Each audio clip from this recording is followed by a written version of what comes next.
O último confronto é o clássico carioca, é o clássico preto no branco, que é entre Vasco e Botafogo. O Vasco, desde o início, desde a primeira fase, passou pelo União Rondonópolis por 3-0. Depois, na segunda fase, o Vasco, na segunda fase, passou pelo Nova Iguaçu, também 3-0. Até aí, sem problemas nenhum. Aí, quando veio a terceira fase, que aí juntou todo mundo, o Botafogo passou pelo Capital, vencendo por 4-0 no primeiro jogo e perdendo por 1-0 o segundo jogo, mas até aí já estava classificado. E o Fluminense, o Vasco, empatou os 2 jogos com o Operário em 1-1 e venceu só nos pênaltis pelo placar de 7-6. Quase uma eternidade cobrando pênalti. Nas oitavas de final, o Vasco tirou o CSA, não foi lá um confronto tão difícil, foi 0-0 em Maceió, 3-1 no Rio de Janeiro, enquanto o Botafogo também teve uma tarefa facilitada, eliminando o Red Bull Bragantino, vencendo por 2-0 no Rio e 1-0 em Bragança Paulista.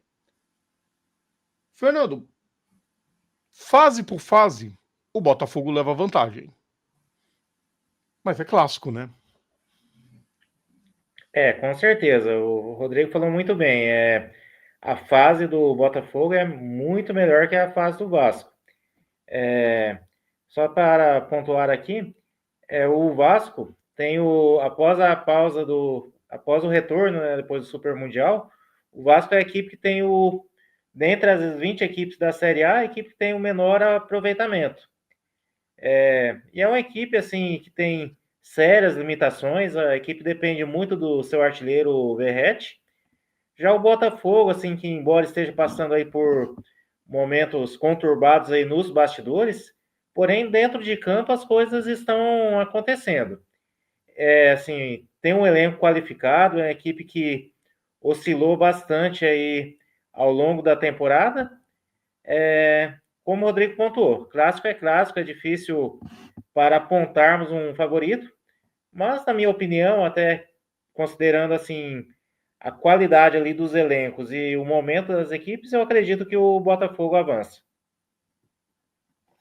Tá aí o Fernando Souza também apontando o seu favorito para esse confronto carioca. O Vasco tem um título em 2011 e o vice em 2006. Essa também tem umas boas histórias de amigos meus vascaínos. Eliminaram o Fluminense, né? O Fluminense era muito mais forte. E a torcida saindo de campo falando: se fosse para perder pro Flamengo de novo, melhor ter perdido hoje. Mas o Vasco no campeonato nacional manda que isso e aquilo. E o Vasco não jogou nada nenhum dos 2 jogos. Aí um colega meu fala: era melhor ter perdido pro Fluminense. E o Botafogo só chegou uma vez na final, que foi em 99, e perdeu pro Juventude.